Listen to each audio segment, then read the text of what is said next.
Going on now to topic 5 of chapter 4. We're going to deal with not, which you may recall is negation, and the word or, which you may recall is union. And in our flipped classroom lesson, we give you the symbols and more background on this. But this is our practice for homework. So in number 1, we're asked if you were to roll a single die, find the probability of obtaining not less than 5. So if it's not less than 5, then it's going to be 5 and a 6. So these would be 2 events out of how many events when you roll a die? Well, your sample space of a die is 6. So you go 2 events that would be favorable out of 6. This simplifies to 1/3.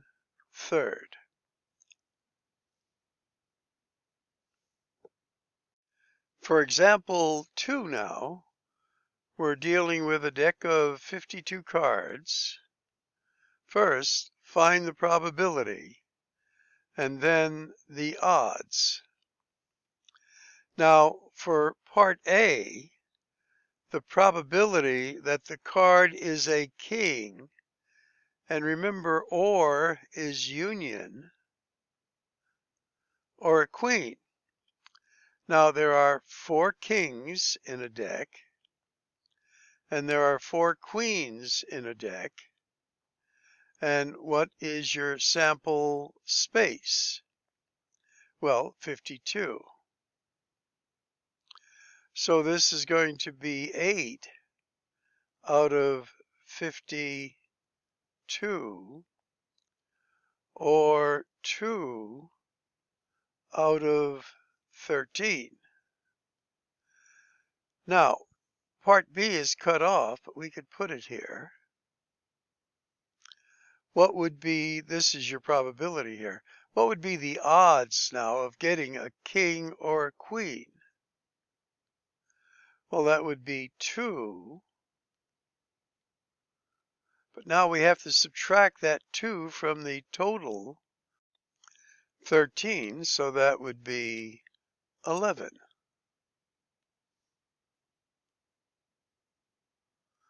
Now remember, when you add up your odds, it'll always give you your total sample space. Again, if you have a question, be sure you're asking. Now for number 3, again we're dealing 5-card poker, and we're looking for favorable outcomes. And they want the answer to 6 decimal places. So fortunately, they're giving us all the possible probabilities of things here. And notice how many different 5-card combinations can you have in a deck of cards? Well, it's over 2.5 million. Wow. So what are we looking for here? Well, we're looking for a full house, and we go down here to a full house, and it looks like this is the full house here. And then one pair is this. And notice the connector, or, which is union. How would you set this up? Well, let's do that. And let's see what you would get. It's going to be something over something. So in setting this up, it will look something like this.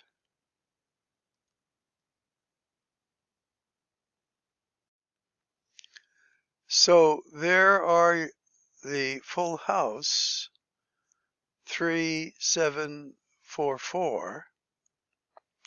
There is your one pair, 1,098,240, all over your grand total.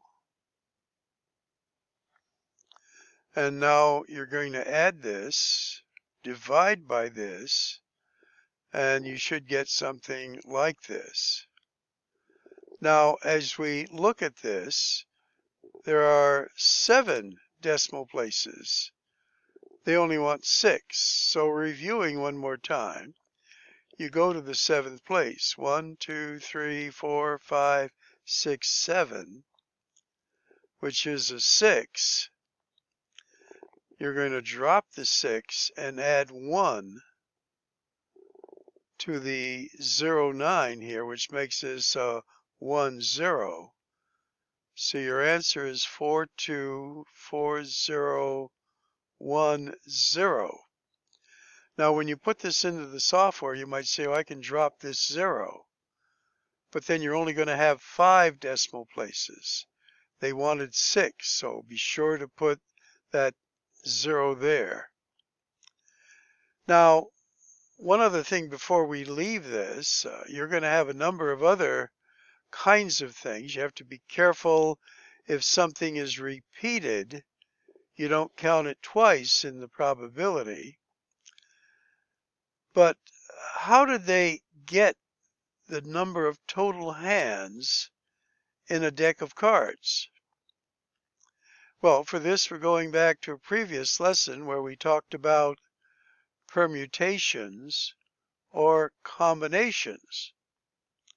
Now, which would we use to determine this in a deck of cards? Now, is order important as you deal? And the answer is no.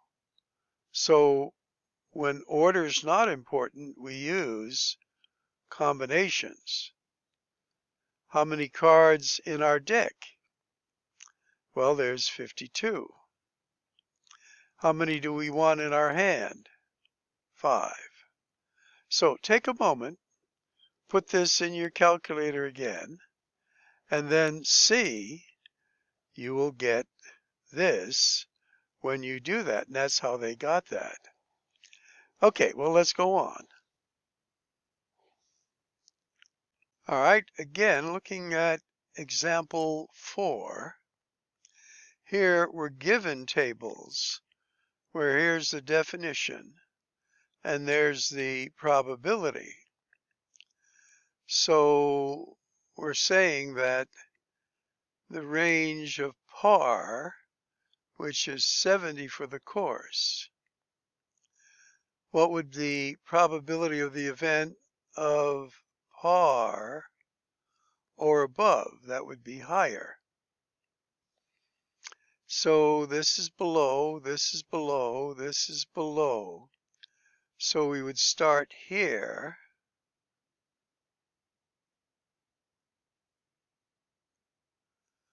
And then this would be par or above. So what you're going to do is just add these 3, and that will be your answer. Let's see what you get.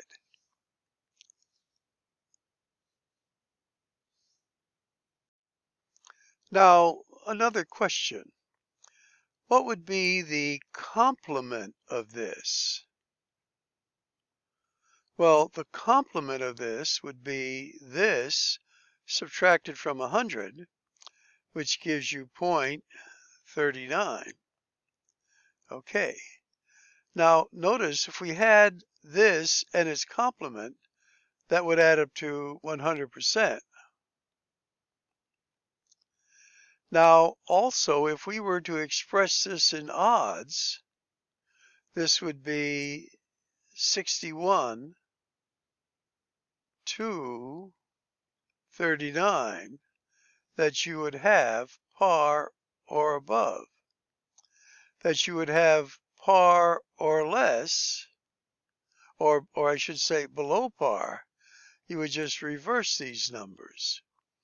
So again, hopefully you're getting some handle on vocabulary and how to use this and to answer questions that they're specifically asking. All right, let's go on. Now, for this one, we have a pair of dice that we're going to roll 50 times. So our sample space is 50. And they're asking, from these results, calculate the empirical probability, because you're just counting events that you're observing and not doing it in a classical mathematical way, for the events less than 4. Well, less than 4 on a set of dice would be the 2 and the 3, or greater than 8. So that would include 9, 10, 11, and 12. Now, normally, if you were in the software, you would click on this icon and it would give you the results in some kind of display of the 50 events. And you'd have to specifically count how many 2s, 3s, 9s, 10s, 11s, and 12s were there. You'd put that above here as a sum, and then that would be your empirical probability. Now, in the flipped classroom video, we talked about the styrofoam cup that could land on its side or land on its top or land on its bottom. And we did that 100 times. Well, again, this is empirical, whereby doing an experiment, you get a pattern. Now, we don't know mathematically how this would always turn out, but because of our empirical or trial and error data collecting process, we end up with something like this. So this was review of vocabulary and procedure. So this will complete this. We only have 10 homework items, and what we're doing is half. And again, be sure you're asking questions as needed. Now, as we look at this example, this one is rather unique. So what we'll do is do this as an add-on to give you the help that you might need. Now it says, let X denote the sum of two distinct numbers selected randomly from these numbers. So let's set this up, and you're going to do this with me. 1, 2, 3, 4, 5. Now, you could select a 1 and a 2, and that's going to give you a 3. And that's what they're showing here. But we don't know the percent yet. We have to figure out the whole table. Now we can do a 1 and a 3 and get 4. A 1 and a 4 and get 5. A 1 and a 5 and get 6. Now I'll change colors so you can see how we're doing this. Now we've chosen the 1s. Now let's do the 2. The 2 and the 3 will give us a 5 again. So we now have 2 5s. A 2 and a 4 give us a 6. and we now have 2 6s. A 2 and a 5 gives us a new number, 7. Now, a 3 and a 4 will give us a new number, well, a repeat of 7. 3 and 5 give us an 8. Now we have a 4 and a 5 that we haven't used yet. This gives us a 9. So we've worked out through counting principles all of the possible combinations. So how many do we have? 1, 2, 3, 4, 5, 6, 7, 8, 9, 10. All right, so 10 equal parts. So what is the probability then of this? It's 1 out of 10, so it's 0.1. This one, 1 out of 10, 0.1. The 5s, there are 2 of them, so that's 2 out of 10. So that'll be 0.2. This will be 0.2. This will be 0.2. This is 0.1. And this is 1 out of 10, 0.1. Now we add all these up. 1, 2, 3, 4, 5, 6, 7, 8, 9, 10. It adds up to 100%. So as you fill this in, the numbers will be 3, 4, 5, 6, 7, 8, 9. In these boxes, you're going to put these values. So I recall the first time I saw this, I said, oh, this is a little bit tricky. So I want to include it as an add-on onto what we already had. Okay, we'll wind this up.